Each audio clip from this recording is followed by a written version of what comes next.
So my name is Caryl Kientz, and I've been here with the 3rd grade class working on a shadow puppet show that we're going to perform for you guys now. And each 3rd grade class did their own story, but we all did a story about the same character, a trickster named Anansi. And the stories about Anansi come from West Africa, and they've also trickled all across that continent and come over here, and may perhaps be the origin of Brer Rabbit, which is a story that some of you may also have heard. Anansi and the Magic Stick. It was a fine, bright day. All the animals were working in their gardens, all except Anansi the Spider. Anansi lay in his front yard fast asleep. Warthog, Lion, and Zebra came walking by. Zebra said, Look at Anansi. He is so lazy. His yard is full of trash. He wouldn't get out of bed if his house caught fire. Anansi is so lazy, he falls asleep standing up. He is so lazy that moss grows on his head. Their noisy laughter woke Anansi. Be quiet. I'm not lazy at all. I'm thinking. My mind is working hard. Anansi tapped his forehead. The animals laughed even harder. Anansi walked away and said, I don't have to listen to you. I'll find another place to sleep. I need to think. Anansi started walking down the road.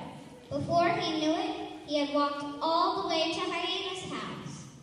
Hyena lay in his hammock, fast asleep. His house was neat and tidy.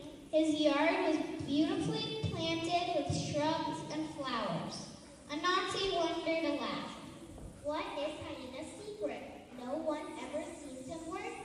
Anansi hid behind a bush, watching and waiting. Hyena woke up. He noticed a pile of dust on the path. He spoke to his stick, leaning against the post. Hocus pocus magic stick. Sweep this dust up. Quick, quick, quick. As Anansi watched, the magic stick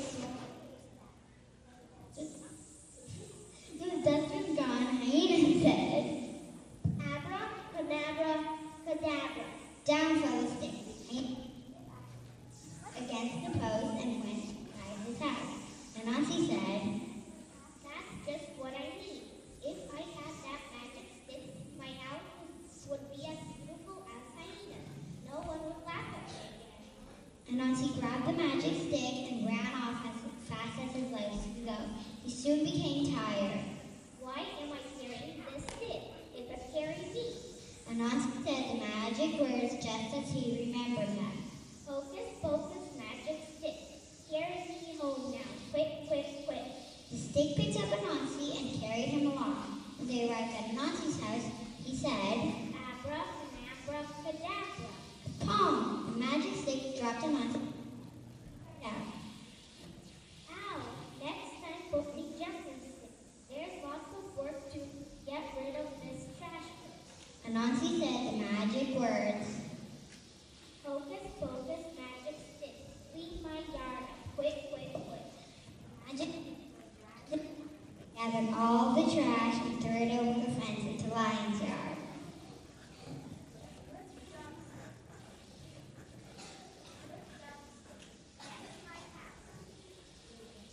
Good job, stick. Next my house. Hocus pocus magic stick. Fix my house up. Quick, quick, quick. The magic stick whirled round and round, wooden nails flew through the air. Bright pink paint spun over the fence and came on by. Anansi's house gleamed, so did Zebra. He was bright pink too. Abracadabra, cadabra. Fell the stick. Anansi said,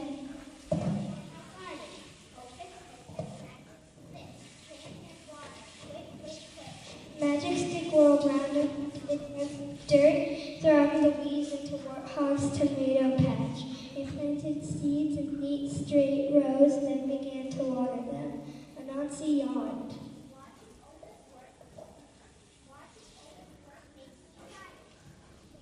I need a nap. Keep watering stick. Don't. Anansi lay down and went to sleep. The magic stick kept watering. The vegetables grew bigger. The water flowed across Anansi's yard and went out the gate. A trickle at first, then a stream, then a flood, then a mighty river.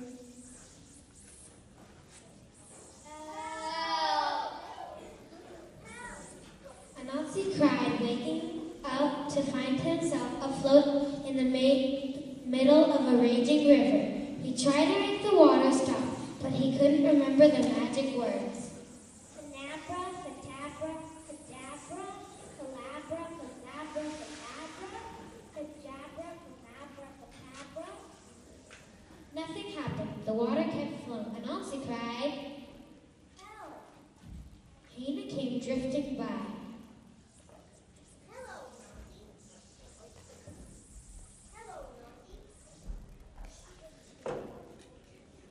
Hello, Nancy. It's a nice day to be on the water. By the way, I'm looking for a magic stick. Have you seen it? A funny looking stick just came floating by. I can't see it now. It must be underwater. I see crocodile in it. Or else he's using it as a cute stick. I better take it back before he breaks it. Hina leaned over the water and said, Hocus pocus magic stick. No more magic. End of trick. Abracadabra, cadabra. The river stopped flowing, leaving behind a wide lake. What are you gonna do about this lake? There's nothing I can do. The lake is here and here it stays. You'll have to learn to enjoy it. So they did. The animals built new homes on the lake shore. They swam, jumped, and played in the bright blue water. But someone was missing. Where was Anansi? Did the flood sweep him away? Did he tumble over a waterfall? The animals sniffled and wiping away their tears. Poor Anansi. We'll never see him again. They were wrong. Anansi was far away on the other side of the lake, floating along in his new houseboat, sleeping all day and planning new tricks, which is just what Anansi does best.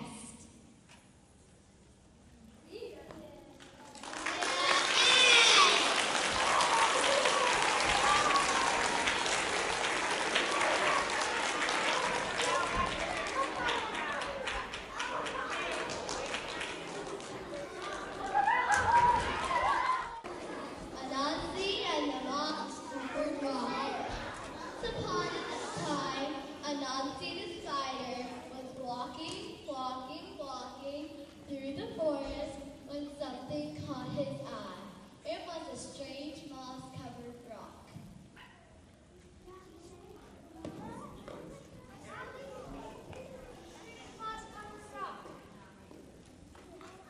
How interesting! Isn't this a strange moss-covered rock? Calm. Everything went black.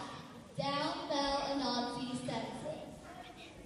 An hour later, Anansi woke up. His head was spinning. He wondered what had happened. I was walking along the path when something caught my eye. I stopped and said, "Isn't this a strange moss-covered rock?" Kapal! Down fell Anansi again. But this time, when he woke up an hour later, he knew what was happening. Aha! This is a magic rock, and whenever anyone comes along and says the magic words, "Isn't this a strange rock?" Down he goes. This is a good thing to know, and I know just how to use it. So Anansi went walking through the forest until he came to Lion's house. Lion was sitting on his porch. At his feet was a great pile of yams. Anansi loved yams, up himself. Anansi said to Lion, Hello, Lion. It is very hot today. Don't you think so? Yes, Anansi, it is terribly hot.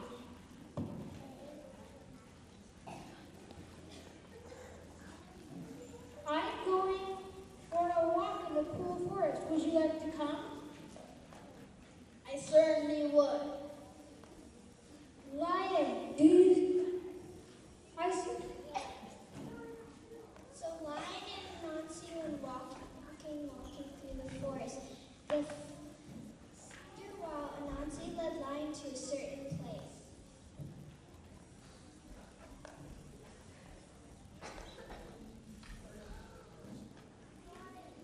See what I see? Oh yes, Anansi, isn't this a strange moss-covered rock?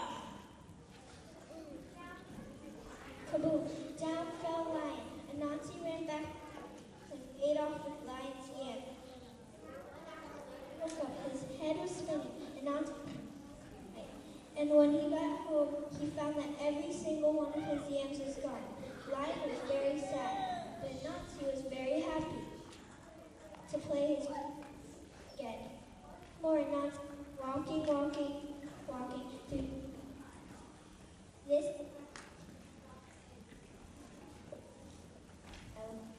house. Elephant was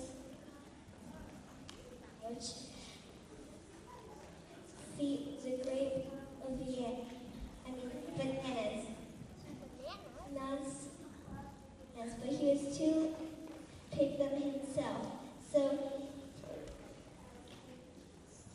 Hello, Elephant. Isn't it hot today?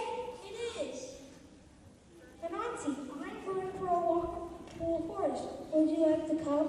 That sounds nice. Thank you for inviting me. So Anansi and Elephant went walking through the forest. After a while, Anansi led Elephant to a certain place. Elephant, look. Do you see what I see? Elephant looked. Yes, I do, Anansi. Isn't that a strange moss-covered rock? Kaboom! Down fell Elephant. Anansi ran back to Elephant's house and made off with all the bananas. An hour later, Elephant woke up. His head was spinning and Anansi was nowhere in sight. And when he got home, he found that every single one of his bananas were gone. Elephant was very sad, but Anansi was very happy. He couldn't wait to play his trick again. He played on rhinoceros and hippopotamus. He played on giraffe and zebra. He played it on every single animal in the forest. And all this time, watching from behind the leaves was Little Bush Deer. Little Bush Deer is small and shy, and very hard to see. She watched Anansi play his wicked trick again and again on all the other animals.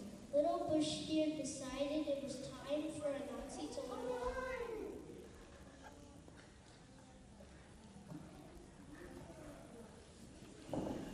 So Little Bush Deer forest to where the coconut trees grow. She climbed a coconut tree and threw down great coconuts. She carried coconuts home in a bag and set them on her porch. Then she sat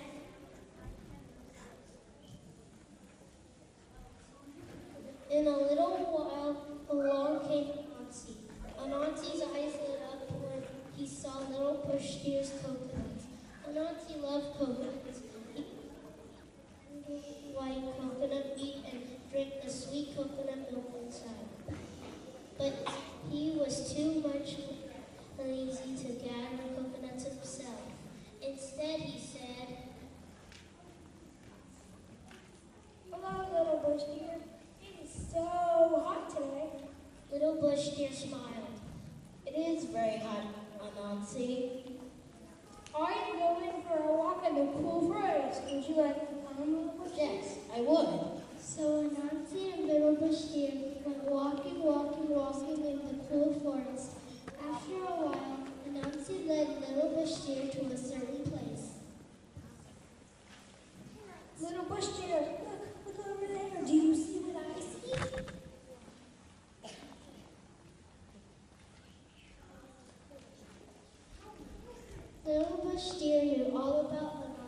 trick. She looked. No, Anansi, I don't see any.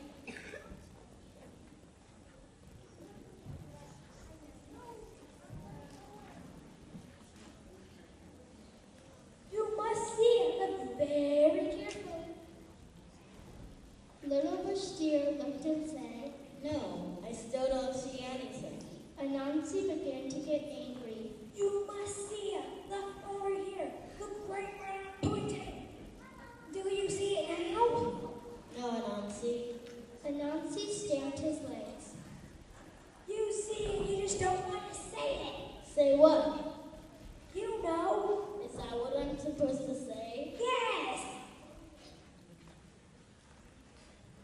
All right, then I will say it to make you happy. You know, there, I said it. Are you satisfied? No, you're supposed to say. You're not supposed to say you know. Then what am I supposed to say? You're supposed to say, isn't this a strange moss-covered rock? Kaboom! Down fell Anansi.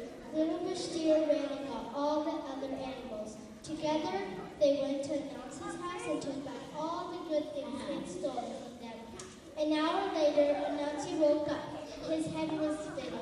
Little Bush Deer was nowhere in sight, and when he got home, he found that his house was as empty as it was before. But if you think Anansi learned his lesson, you're mistaken, because he's still playing tricks to this very day. The end. Anansi goes fishing. One fine afternoon, Anansi the Spider was walking by the river when he saw his friend Turtle coming toward him carrying a large fish. Anansi loved to eat fish, though he was much too lazy to catch them himself. Where did you get that fish? He asked. I caught it today when I went fishing. Turtle replied. I want to learn how to catch fish. Will you teach me? Certainly. Meet me by the river tomorrow. We will go fishing together. Two can do twice the work of one. But Anansi did not intend to do any work at all. Turtle is slow and stupid. I will trick him into doing all the work and then I'll take the fish for myself. Anansi said to himself, but Turtle was not as stupid as Anansi thought. Early the next morning, Turtle arrived and asked, Are you ready to get started, Anansi? Yes, I've been waiting a long time. I will learn how to catch fish as well as you do. First you make the net. The net makes it hard work. When I do it myself, I get tired. So since there are two of us, we can share the task. One of us can work while the other one gets tired. I do not want to get tired. I'll make the net. You can get tired. Anansi said. All right. He showed Anansi how to weave a net, then he lay down on the river bank. Anansi said, This is hard work. Turtle yawned. I know, I'm getting very tired. Anansi worked all day weaving the net. The harder he worked, the more tired Turtle grew. Turtle yawned and stretched, and finally he went to sleep. After many hours, the net was done. Yo, Turtle, wake up. The net is finished. Turtle rubbed his eyes. This net is strong and light. You are a fine net maker, Anansi. I know you worked hard, but you're getting very tired. I'm so tired that I have to go home and sleep. Be here tomorrow in the morning. We can catch fish then. The next morning, Turtle met Anansi by the river again. Turtle said, Today we are going to set the net by the river. That is hard work. Yesterday you worked while I got tired, so today I will work and you get tired. No. I'll probably work and you get tired. All right. So while Anansi worked hard all day setting the net in the river, Turtle lay on the riverbank getting so tired he finally fell asleep. Hours later, Anansi said, Turtle, wake up. The net is set. I'm ready to start catching fish. Turtle yawned. I'm too tired to do any more today. Meet me by the river tomorrow morning. We will catch fish then.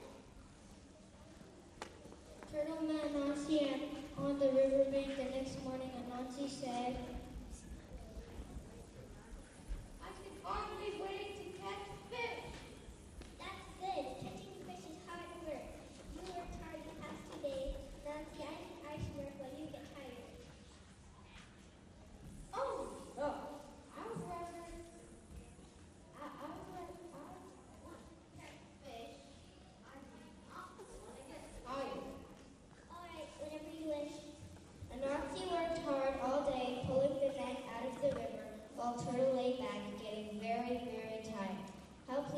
Anansi was to find a large fish caught in a net. Anansi asked Turtle, "What do we do now?" Turtle yawned. Now we cook the fish. Cooking the fish is hard work. I think I should cook the fish while you get tired. No! Anansi did not want to share any bit of the fish. I will cook. You get tired. Got it? While Turtle watched, Anansi built a fire and cooked the fish from head to tail. The fish smells delicious. You are a good cook, Anansi. And you worked hard. I know because I am very tired. Now it's time to eat the fish. When I eat by myself, I get full. Since there are two of us, we can share a task. One of us should eat while the other one gets full. What do you want to do, Anansi? Thinking only of his stomach, said, "I want to get full." Then I will eat. Turtle began to eat. While Anansi lay back and waited for his stomach to get full.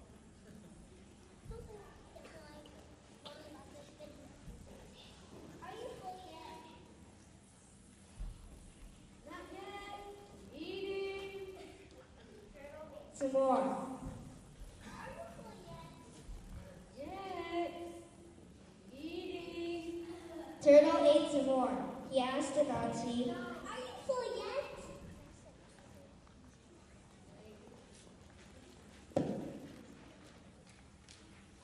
No. Not at all. I'm a just yet when you started. Well, that's too bad. I am full and the fish is gone. "What?" What? It was true. Turtle had eaten the whole fish. Anansi only realized what had happened.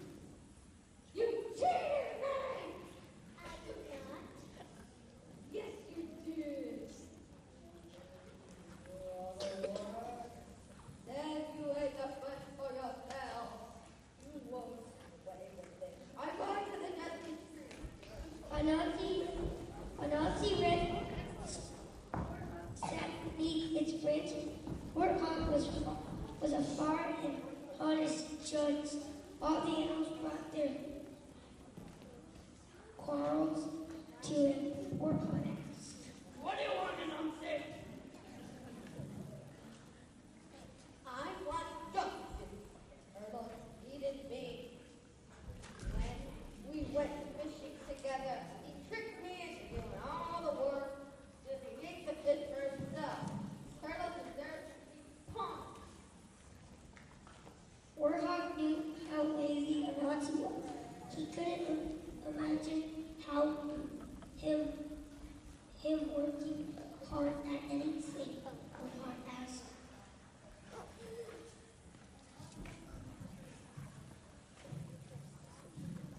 Did you really do all the work?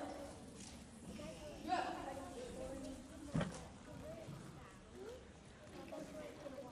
What did you do?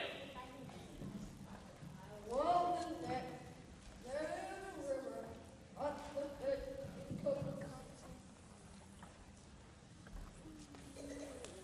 That's a lot of work for my forgotten fish.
sweet we are.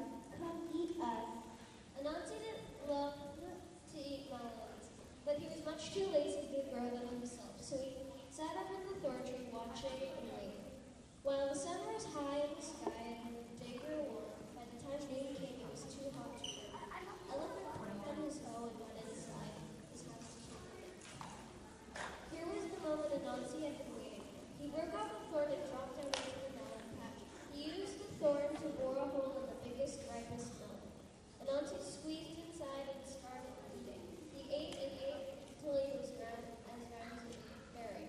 At last Anansi said, I'm full. Elephant will be coming back soon. It's time to go. But when he tried to squeeze through the hole, Anansi had a surprise. He didn't fit. The hole was big enough for a sit spider, but much too small for a fat one. Anansi cried out, I'm stuck. I can't get out. I will have to wait until I'm dinner again. Anansi sat down on a pile of melon seeds and waited to get fed. Time passed slowly. I'm bored. I wish I had something to do. Just then, he heard Elephant returning to the garden. Anansi had an idea. When elephant gets closer, I'll say something. Elephant will think the melon is talking. What fun! Elephant walked over to the melon patch and picked up the melon.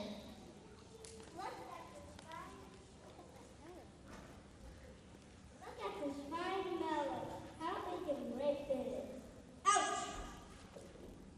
Elephant jumped. Ah! Who said that? I did the melon. I didn't know melons could talk. Of course we did. We almost died. The trouble is, you never listened. Elephant was very surprised. I can't believe My ears, a talking melon? Who would believe it? I must show this to the king. Elephant ran down the road carrying the melon with Anansi inside. Along the way, he ran into Hippo. Where are you going with that melon? I'm taking it to the king. What for? The king has bunches of melons. He doesn't have one like this. This is a talking melon. Hippo didn't believe Elephant. A talking melon? What an idea! That's ridiculous as a skinny hippo. Hippo got so angry, his face turned red. Who said that? Did you say that, elephant? It wasn't me. It was the melon. I told you it talks. Do you believe me now? I do. I want to go with you. I want to hear what the king says when you show him this talking melon. Come on then. So Elephant and Hippo went down the road together and carried the melon. Flying by, they ran into Warthog. He asked them, Where are you taking that melon? "We're taking it to the king." What for? The king has hundreds of melons. He doesn't have one like this. This is a talking melon. Warthog started to laugh at this. A talking melon? Why, that's as ridiculous as A handsome warthog. Warthog got so angry he shook all over. Who said that? Did you say that, elephant? Did you say that, hippo? Hippo and Elephant told him, Of course not. The melon talks. Do you believe us now? I do. Let me go with you. I want to see what the king does when you show him this talking melon. the Warthog, Elephant, and Hippo went down the road together carrying the melon. Along the way, they met ostrich, rhino, and turtle. They didn't believe the melon could talk either until they heard it for themselves.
what happens to Melon.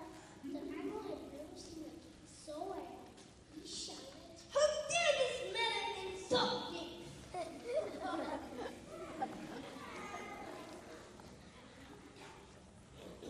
He picked up the melon and hurled it as far as he could. The melon bounced and rolled all the way to Elton's house. Boom! Smack into the melon and hurt him. Anansi picked himself up and spread among the bits of the melon.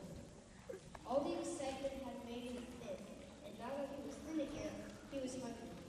Anansi climbed the banana tree and settled himself in the middle of a big bunch of bananas, started eating. Elephant returned. He was straight to the melon patch. You melons got me in trouble with the king. From now on, you can talk all you like. I'm not going to listen to a word you say. Anansi called from the bananas. Good for you, Elephant. We bananas should have warned you. Talking about nothing but trouble.